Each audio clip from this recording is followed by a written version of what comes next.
Comment financer ses études? Deuxième partie, les frais d'inscription pour étudier en France à prévoir. Si vous souhaitez faire la procédure Campus France pour venir étudier en France, dans cette vidéo, on va voir les frais d'inscription universitaire à prévoir et on va parler d'exonération de ces frais dans certaines universités.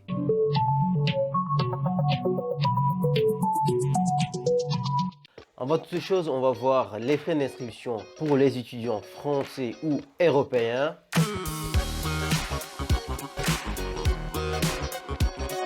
On a 170 € pour le cycle de licence ou pour les écoles préparatoires aux grandes écoles d'ingénieurs. On a 243 € pour les masters et 380 € pour le doctorat. Les frais de scolarité d'une école d'ingénieur dépendent du statut de l'établissement et de son ministère de tutelle. Les écoles d'ingénieurs publiques qui dépendent du ministère de l'enseignement supérieur, les frais d'inscription s'élèvent à 601 €. Tandis qu'il y a d'autres écoles qui ne dépendent pas seulement du ministère que celui de l'enseignement supérieur, payent aux alentours de 2650 €, voire plus. Par exemple, Télécom Paris et d'autres écoles.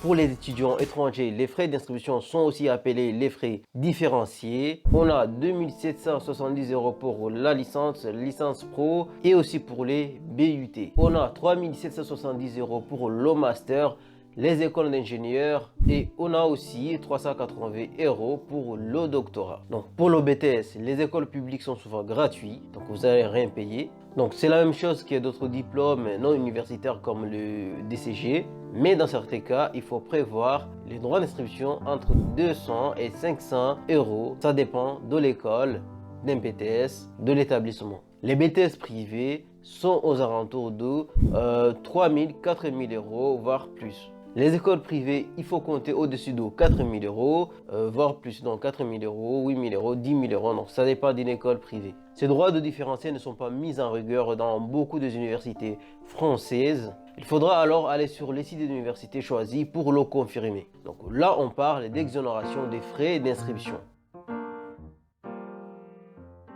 On a une exonération totale ou une exonération partielle. Donc, si c'est une exonération partielle, vous allez payer un certain montant.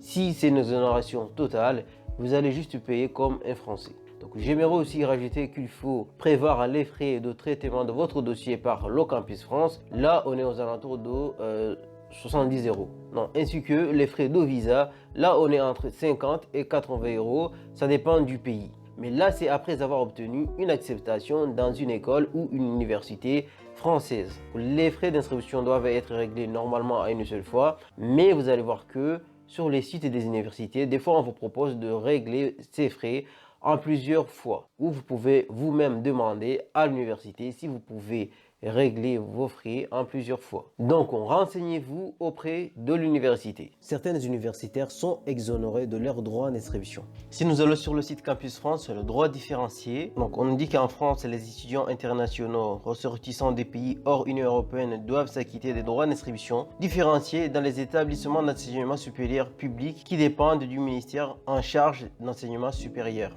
Là, c'est le cas qui nous intéresse. Les étudiants extra-communautaires peuvent se voir accorder par ces établissements des exonérations partielles ou totales des droits d'inscription différenciés. Donc, les étudiants internationaux déjà inscrits au sein de ces établissements avant la rentrée 2022 doivent se renseigner auprès de leurs établissements.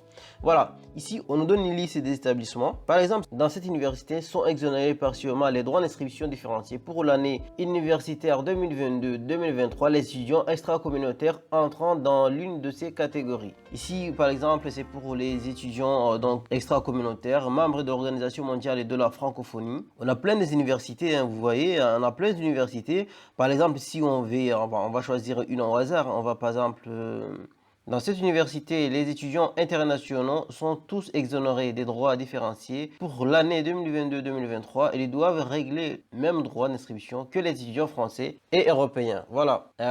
Pour plus d'informations, veuillez consulter le site de l'université. Vous voyez, donc là, c'est Institut national universitaire Jean-François Champollion. Voilà. C'est à vous de chercher les universités en fait qui ont exonéré leurs frais d'inscription. Je vais regarder ici à Lille. Qu'est-ce qu'on a ici à Lille?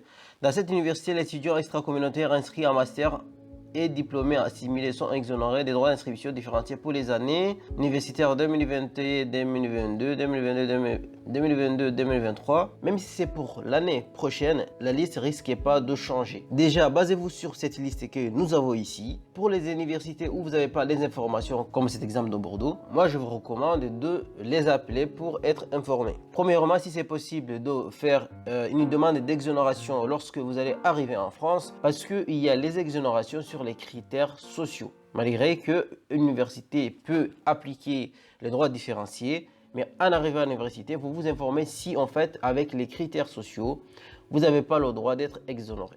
Je vous dis de choisir déjà la formation, après de contacter le service pédagogique de la formation pour les demander les informations exactes. Vous allez demander si c'est possible de demander les frais d'exonération avec un dossier quand vous arriverez en France. Donc dans la liste, veuillez consulter les sites d'université pour savoir les droits d'inscription pour chaque université. Vous pouvez déposer un dossier de demande d'exonération sur les critères sociaux pour les étudiants communautaires et extra-communautaires. Encore une fois, ne vous concentrez pas seulement sur Paris, parce qu'il y a d'autres universités qui acceptent les étudiants étrangers. Voilà, c'est la fin de cette vidéo. J'espère que cette vidéo vous a été utile. N'oubliez pas de vous abonner, de liker, de partager la vidéo.